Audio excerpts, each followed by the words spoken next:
Next మనం వెళ్ళబోతున్న parliament స్థానం వచ్చి అనంతపూర్.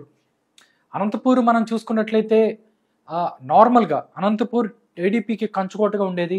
బట్ గత ఎలక్షన్స్లో అనంతపూర్లో వైఎస్ఆర్ కాంగ్రెస్ పార్టీకి ఎక్కువ సీట్లు వచ్చాయి. ఇప్పుడు పరిస్థితి ఎలా ఉందనేది మనం ఒకసారి చూద్దాం. Okay, right. అనంతపూర్ లోక్సభ మరియు అసెంబ్లీ నియోజకవర్గాల సర్వే. అనంతపూర్ పార్లమెంటు నియోజకవర్గం ఒకసారి మనం చూసుకున్నట్లయితే అనంతపూర్ పార్లమెంటు నియోజకవర్గంలో టీడీపీ అండ్ జనసేన పార్టీ సరి అభ్యర్థి గెలవబోతున్నారని చెప్పొచ్చు. దీంతో మనం చూసుకున్నట్లయితే శాసనసభ నియోజకవర్గాలు దీంట్లో రాయదుర్గం, ఉరవకొండ, గుంతకల్, తాడిపత్రి, సింగనమల, అనంతపురం, కళ్యాణదుర్గం. ఈ మొత్తం మనం చూసుకున్నట్లయితే 7 అసెంబ్లీ నియోజకవర్గాలు ఉన్నాయి. 7 అసెంబ్లీ నియోజకవర్గాలలో ఒక్క స్థానం మాత్రమే వైఎస్ఆర్సీపీ గెలుస్తుంది. అదేంటయ్యా అంటే సింగనమల ఎస్సీ నియోజకవర్గం. దీంట్లో వైఎస్ఆర్సీపీ పార్టీ గెలిచే అవకాశం ఉందని చెప్తున్నారు.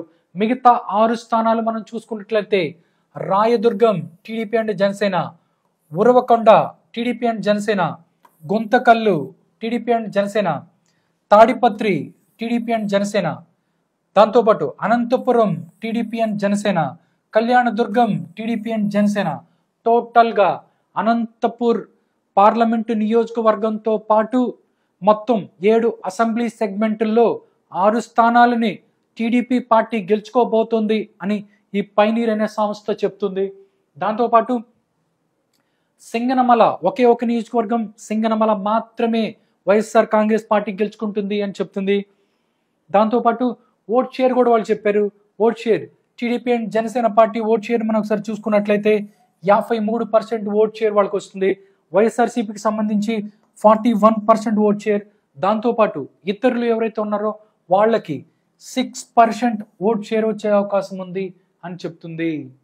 టోటల్గా అనంతపురం ముఖ చిత్రం మనం చూసినట్లయితే ఒక లోక్సభ స్థానం, దాంతోపాటు 6 అసెంబ్లీ స్థానాలు మొత్తం టీడీపీ అండ్ జనసేన పార్టీ గెలుస్తుందని చెప్తున్నారు. ఒకే ఒక సింగనమల ఎస్సీ నియోజకవర్గంలో మాత్రమే వైఎస్ఆర్ కాంగ్రెస్ పార్టీ గెలిచే అవకాశం ఉంది అనేది పైనీర్ అనే సంస్థ చెప్తున్న తమ యొక్క రిజల్ట్.